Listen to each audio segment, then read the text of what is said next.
Live from Fargo and serving you on TV, online, and on the go. This is Valley News Live at 4. Breaking news this afternoon. We're learning more about last night's fatal crash on I-29 in Fargo. Police say 47-year-old Jason Simon of Glendon, Minnesota died after crashing into a bridge pillar. North Dakota Highway Patrol troopers were trying to pull over Simon at the time of the accident. They say there was probable cause to arrest him for first-degree sexual assault. As the NDHP got to his vehicle, he swerved to the right and hit the pillar on the I-94 overpass. Simon was the only person in his car and died at the scene. And Minnesota Governor Tim Walz is announcing the state's next steps in the battle against COVID-19. It includes bringing elementary students back full-time and reopening outdoor dining for bars and restaurants. The governor's 4-week dial back was set to expire Friday, but he says we aren't out of the woods yet, and there's still a lot of work to be done. It's hit those activities that are indoor seated or standing activities that involve extended periods of time without a mask on with people not in your family. That is the description of a bar, a restaurant, a music venue, any of those things. And coming up on Valley News Live at 5, we'll have a full breakdown of the governor's new order. And at 6, hear from some restaurants that are reopening today, defying those orders. And here's a look at today's top 4 at 4.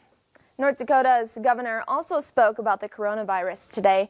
Burgum was joined by state health officials and healthcare workers. The Department of Health announced the date long-term healthcare facilities can start vaccinating and who gets the vaccine next. We'll have more on the governor's press conference coming up in just a minute. And we have an update on the homicide at the Grand Forks Motel earlier this month. One person of interest has been found, but another has yet to be located. If you know where Vincent Villarreal may be, you're asked to call the Grand Forks Police Department.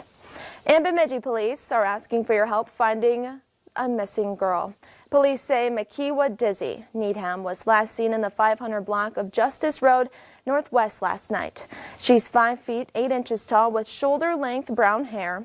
She's believed to be wearing jeans, a hooded sweatshirt, and clear framed glasses. Anyone with information is asked to call police. And retail sales fell more sharply than expected in November, despite it being one of the biggest shopping months of the year. If you still have some gifts to send out, those deadlines are quickly approaching. We'll have your last-minute holiday shopping forecast coming up. That wraps up today's Top 4 at 4. Now let's get a first look at our weather with Chief Meteorologist Hutch Johnson. Hey, Hutch. Hey, Callie, thanks so much. Well, I'll tell you what, yesterday it snowed in central Minnesota, and area roads still seeing the impacts of that near War Road. They got upwards of 2 to 5 inches of snow yesterday in parts of central Minnesota from the Lake of the Woods and War Road area down through Bemidji. Now we have another dose of snow hitting Grand Forks as we can speak, as we look in on that Washington area, as well as the Home of Economy location. Some greasy roads there, so take it slow. Radar confirms that this is moving through the Northern Valley right now into northwest Minnesota, and Polk County seeing quite a bit of snow shower activity. Farther south, we have passing light snow showers that are just now pushing in. From the drive time in the FM area, lighter accumulations expected here, a little heavier up to the north. However, temperatures mild. Jamestown near 40. The rest of us at freezing or below. Fargo's planner tonight, slowly falling temperatures. The wind will be breezy from the south all evening long with a few gusts to around 20 miles per hour. Grand Forks, likewise, a little bit of snow there with accumulations between a ½ inch and an inch expected up north. I'll have hour-by-hour details on what you can expect for the rest of this flaky evening. And we'll turn the page ahead, a warming trend, but still a few hiccups in the forecast to get through, and we'll do that in a few moments. All right. Thanks so much, Hutch. You bet.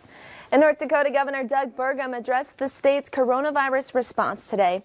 It's the first time since he's spoken about Pfizer's vaccine when it arrived this week. He was joined by state health officials as well as healthcare workers who shared their experiences and got vaccinated on camera. North Dakota's COVID-19 cases and hospitalizations are trending down despite health officials warning of a spike after Thanksgiving. The governor said he's glad North Dakotans heeded the warnings and should continue to take precautions over the holiday season. Even though hospitalizations are down, some facilities are still reporting issues with staffing and patient capacity. The governor praised the safety and efficacy of the Pfizer vaccine. North Dakota got 6,800 doses this week. The state has ordered over 13,000 doses of Moderna's vaccine. He said over 800 healthcare workers in the state have been vaccinated so far. Vaccinations will start for long-term care facilities on December 27th. And there's no word on who will get the vaccine next, but health officials will meet to discuss that on Sunday. And several local healthcare workers were surprised this morning as the United Way launched their High Fives for Healthcare Heroes, asking the public to write out notes of encouragement and thanks to those on the front lines of the coronavirus pandemic. This is really just a piece to help them continue to see this through and to stay as dedicated and to just know that our community cares about them. The United Way will continue to print and deliver their high fives to local healthcare workers throughout the month of December. To find out how you can fill out one yourself, head to our VNL News app and click on the story. And 3 new affordable housing projects are coming to Fargo. 2 of these projects will be for people over 55.